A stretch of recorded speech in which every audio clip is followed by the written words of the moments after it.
अस्सलाम वालेकुम दोस्तों, आइए आज हम आपको वज़ू कितनी चीज़ों से टूटता है वो बताते हैं।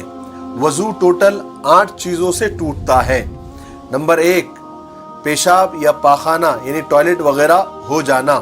नंबर 2, रीह का खारिज होना यानी हवा का पास हो जाना। नंबर 3, टेक लगाकर सो जाना, नींद लग जाना। नंबर 4, अपने बदन के किसी भी हिस्से से खून या पीप का निकल कर बह जाना।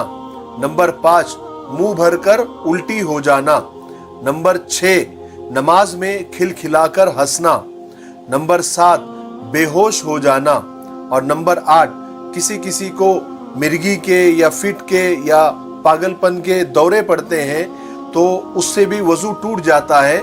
जब ठीक हो जाए तो वज़ू कर लेना चाहिए। इन बातों का ख्याल रखो क्योंकि वज़ू नमाज की कुंजी है।